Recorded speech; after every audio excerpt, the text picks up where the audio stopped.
What's up, Tim Sykes, millionaire mentor and trader, here with a very special interview with my top student, Tim Grittani, who has turned $1,500 now into over $7 million. It wasn't easy, it didn't happen overnight. Learn from his journey.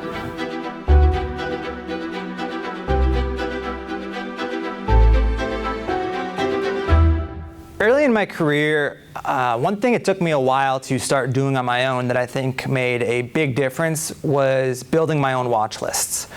And the process of building the watch list, I mean, it's not an exact science. There's no exact strict guidelines I think any one person should follow, because it goes back to the idea again of everybody is different, everybody has different setups that they're looking for. Now, for me, I was always looking for plays with volatility, plays trading unusual volume. That's what I was drawn to. And the easiest way for me to find that was to use stock scanners. I think that they are an incredible tool, and that any trader at any level should probably be using some form of stock scanner. My scans, again, I don't get too complicated with it. I really do like to keep things simple. So I'm not looking for stocks that are doing anything wild or unusual. I just go ahead and run a basic scan on percent gainers. That really is about all there is to it, with a volume requirement. So an example of what one of my scans might look like is I tell the scanner to show me all stocks that are up at least 10% on the day, have traded at least $3 million in volume, and that is one filter that some scanners have that others don't, that I think is really helpful. Because if you just try to put in a share number for volume, like say, oh, show me all stocks that have traded 1 million shares or more that are up 10% on the day, the problem you run into is that 1 million shares is very different in terms of liquidity for, say, a 5-cent stock versus a $5 stock. So I use the dollar because I want to make sure that I'm getting a certain amount of money flowing through the stock on the day. And that really translates better into the scan result, showing me stocks that have the kind of volume I want. So I'm looking at the percent gain and I'm looking at volume. And that is about all there is to it. So where do I go from there? I take this list, and I mean, sometimes it returns 5 stocks, sometimes it returns 20 stocks. It just depends on the day because the market is like that. But I'll usually go through most, if not all, of the list. And I just pull up daily charts, because the daily chart is something that I use to make a lot of my decisions and form my big picture opinions on whether something is a long or a short. So I will just pull up the daily chart of the ticker, see what today, the crazy volume volatility day looks like versus the previous year on the daily chart.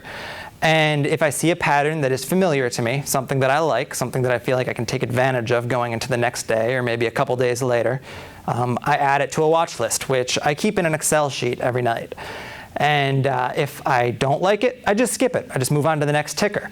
So out of this 5 to 20 tickers that show up per night on my scanner, I'm probably only selecting about a quarter of them. It's not like just because it hit the scanner, it's an automatic watch. The pattern has to be there too on the daily chart. And once I have this spreadsheet with all of the stocks listed that I do like the pattern and I do like what the scanner is telling me, then I type out a little plan going into the next day for it. So my plan will often have a couple different stipulations where I will say, okay, if the stock gaps up, this is my plan for it. If the stock gaps down, this is my play for it.